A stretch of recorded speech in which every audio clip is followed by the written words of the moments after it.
Salut, c'est Guillaume. Je vous propose de découvrir un extrait du prochain épisode de Course épique. Course épique, c'est chaque semaine un invité, une course, une histoire hors du commun. Je vous donne rendez-vous tous les mercredis pour découvrir un nouvel épisode et vivre une grande et belle histoire de course. Mais avant ça, place à un extrait de notre prochain épisode. On va parler d'un thème plus particulier qui va nous intéresser aujourd'hui en complément de ce qu'on pourra évoquer en tout cas sur le trail des Cabornis. C'est ta maternité. Tu es donc tombée enceinte début 2021. Quel souvenir toi tu gardes des premières évolutions physiques ou émotionnelles que tu as pu ressentir sur les premiers mois? Est-ce que tu as observé et constaté beaucoup de changements et à quel point ça a pu toi te chambouler, avoir un impact sur toi? Est-ce que tu continues à ambiancer autant? Alors oui, j'ai un petit peu continué à m'ambiancer parce qu'en fait, le premier mois où j'étais enceinte, je le savais pas, mais j'ai battu mon record de 10 kilomètres. C'était Incroyable. pas sur une compétition parce qu'on sortait du confinement où on y était encore. Et donc c'était plutôt en off, mais c'est peut-être pour ça d'ailleurs, ça m'a mis la puce à l'oreille parce que effectivement, venu de nulle part. 25 Voilà. minutes 12, une belle performance. Il y avait un truc pas On m'a normal. beaucoup mis la puce à l'oreille. Non, ouais. Donc voilà, c'est juste aussi pour dire que souvent on nous dit de nous arrêter dès le premier mois. Oui, parfois il faut s'arrêter parce que ça va pas, mais quand ça va, je pense que c'est chouette quand même de pouvoir continuer l'activité physique. Et moi j'ai vraiment continué. Je me suis dit que ce petit être qui était en moi, c'était une petite partie de moi et une autre petite partie de Martin, et que finalement je lui ai fait confiance comme je me suis fait confiance. Et ensemble, on est allé chercher des dossards encore jusqu'au 5e mois et demi sur le trail des Écrins, parce que c'est un trail qui nous est cher comme on est licencié là-bas avec Martin. Mais on est allé aussi au-dessus des agneaux dans les Écrins, à presque 4000, etc. Alors sous couvert de la gynécologue et d'autres médecins, on est d'accord, pas forcément à reproduire aussi, mais c'est quand même possible.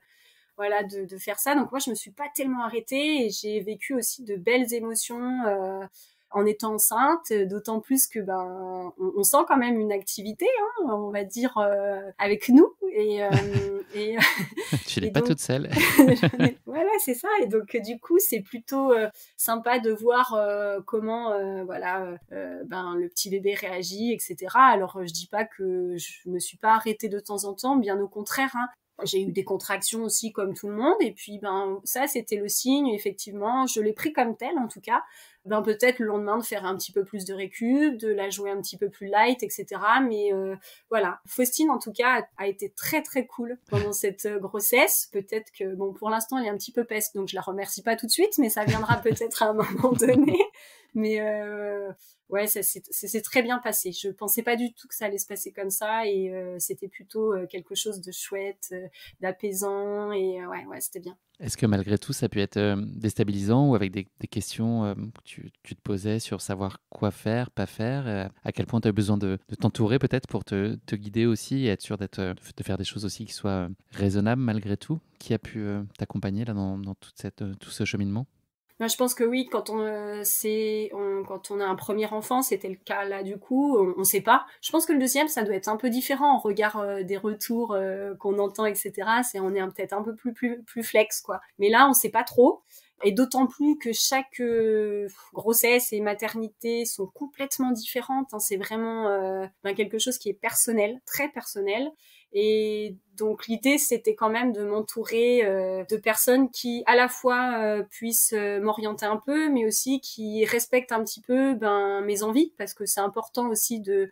Il y a l'aspect physique qu'il faut peut-être freiner à un moment donné, mais il y a aussi l'aspect un peu psychologique. Et c'est vrai que si la maman, elle est pas très bien psychologiquement parce qu'on lui dit d'arrêter tout de suite, ça va peut-être pas non plus le faire aussi pour le bébé et pour la suite de la maternité. Donc j'avais envie de m'entourer de personnes qui m'écoutent. Et donc pour ça, et qui comprennent aussi toi tes enjeux et tes envies voilà. sportives. Ouais. Exactement. Donc pour ça, je suis allée sur Google et j'ai tapé toutes les sages-femmes que je voyais qui couraient. Donc je suis allée même sur Kikourou pour voir un petit peu leurs résultats.